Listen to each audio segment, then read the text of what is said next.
All right, Wayne Bettis here, the founder of the Off the Tools podcast. I just want to introduce you to our brand new sponsor, directplumbing.supplies.com.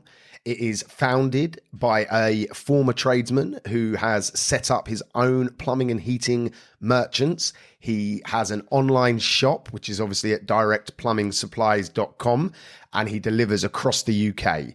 So sit back, relax, and enjoy the rest of the show.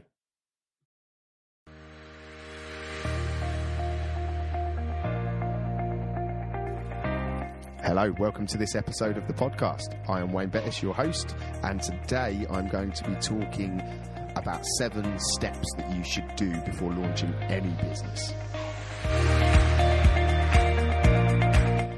That said, this isn't just focused at people that are just starting out. There will be some bits in here that maybe you haven't revisited recently or maybe never even done, and you're in business at the moment. So the first one is commonly missed, and it's a bit of market research.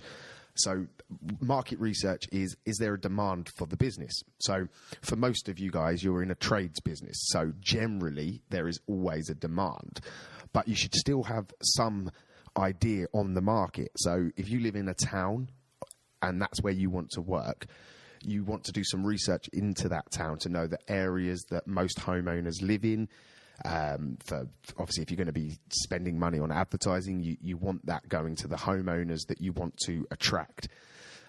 With more broader businesses, market research is very important to make sure that there is a demand, or if there isn't a demand, can you create a demand around whatever it is that you're trying to create? The second step is sort of how you actually want that business structured.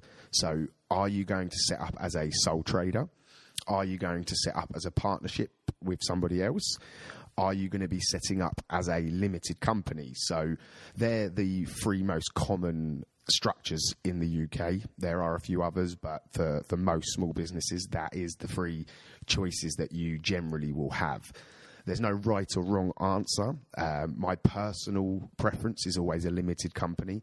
There's a few tax benefits with going for a limited company and a few protection issues that keep you and the business totally separate. So for me, personally, I would always set up any business as a limited company. But your best to do is have a quick chat with an accountant. They'll soon advise on which way is best for you. But you do want to explore all of the options, because depending on what you're trying to achieve, it may suit one rather than the other. The third step is creating a business plan.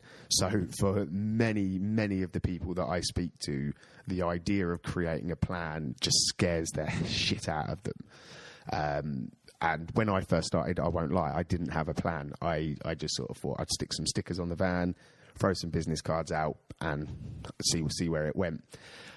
What I've learned over the years is that the plan, if you're looking for investment and you're looking to be a national sort of global company, then yes, of course, a detailed plan with SWOT analysis and predictions and forecasting and financing and all of that needs to be in it.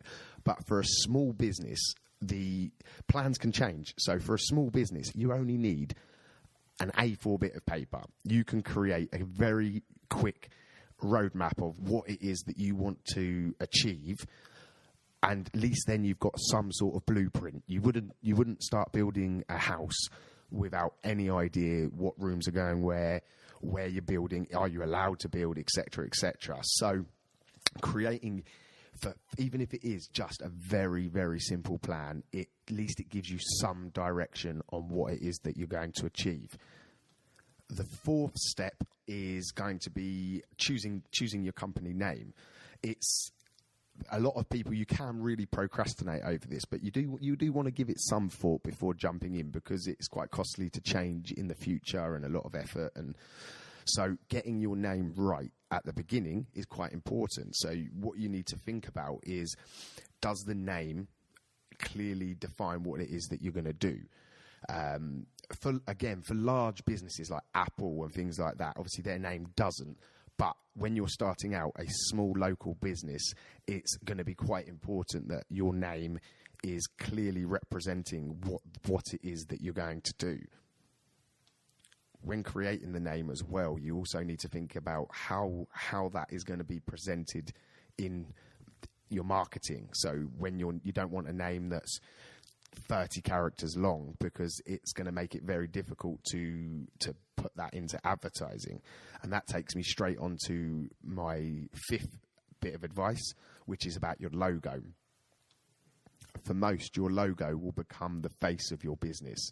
So you can do logos yourself and you can do logos fairly cheaply, but it's probably going to be with you for the next 10, 20 years. So it's certainly worth spending some time speaking with somebody that is a professional in making logos and really making it exactly what you want to portray. You need it to be enough to stand out and be noticed, and something that can be associated with you.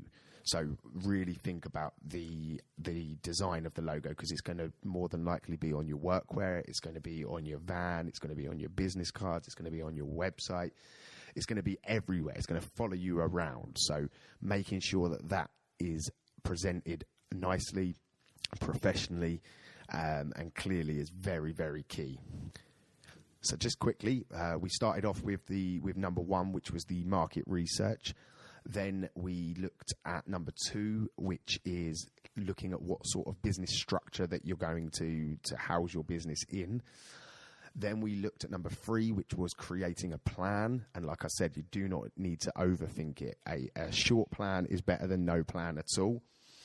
Then number four was choosing your business name. And number five was creating your logo. That leads us to number six, which 20 years ago wouldn't have even been on the list. But nowadays, you're going to need a domain name for a website. In modern business, you have to have a website. So getting that domain name registered and a website built is a core fundamental of starting a business nowadays. Again, it becomes a face of your business. So you can do it yourself if you've got some technical knowledge. There's lots of products out there, like there's 1-2Domain and loads of others that let you build a website. But if you've got a little bit of a budget, you may find it more beneficial to employ somebody to come in and build that website for you, mainly on a time-saving basis, because building a website can be very time-focused. So if you're busy and you want to get out there and be doing the work, then getting someone in to build your website will definitely be worthwhile. And that leads us to number 7, which for me is the most important, and one of the things that when I first started in business, I had no idea about it, and that is making sure your finances are in order.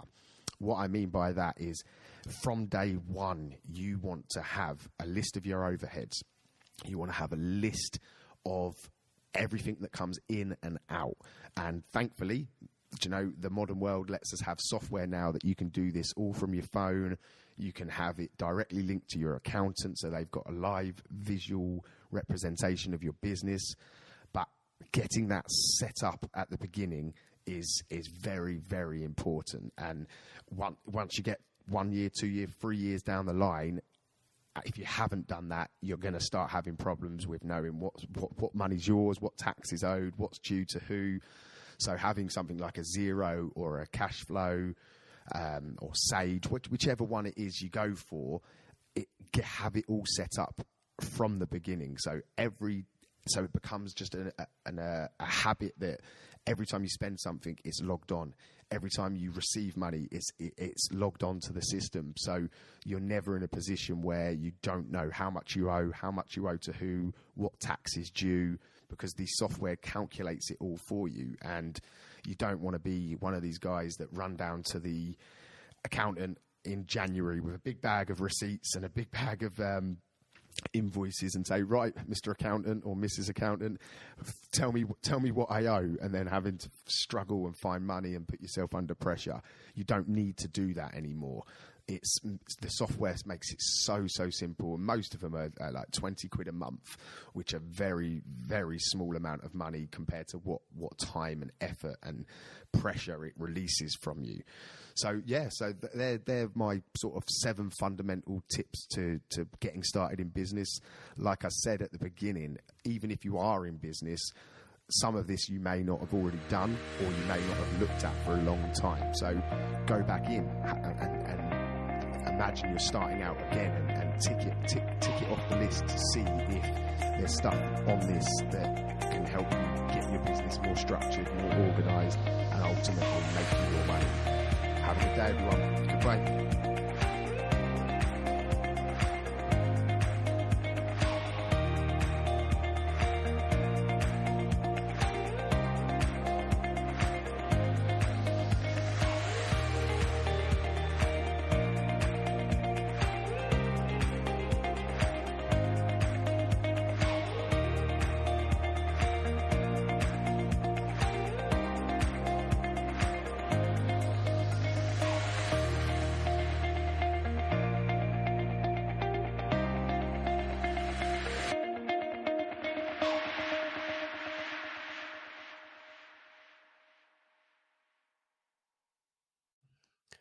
I really hope you enjoyed the show. I just wanted to put it out there for anyone listening that I offer business coaching, but also life coaching. My life is centered around something called the 3 Bs, which stands for body, business, and balance. When you work with me as a coach, we tackle all 3 aspects of life. So you as an individual, body, mindset, health, fitness, knowledge, education. Business B obviously stands for your business, improving, maximizing opportunities, elevating, making more money. And balance stands for for friends, family, loved ones, making time for everything in your life. And the 3 Bs is the core element to that. If you'd like to learn more, I would ask you to reach out to me on Facebook, Instagram, TikTok, wherever you might be consuming my information. Or you can email me directly at wayne@offthetools.co.uk. I'm here waiting to assist you to elevate across all aspects of life. Have a good one. No excuses. Let's go.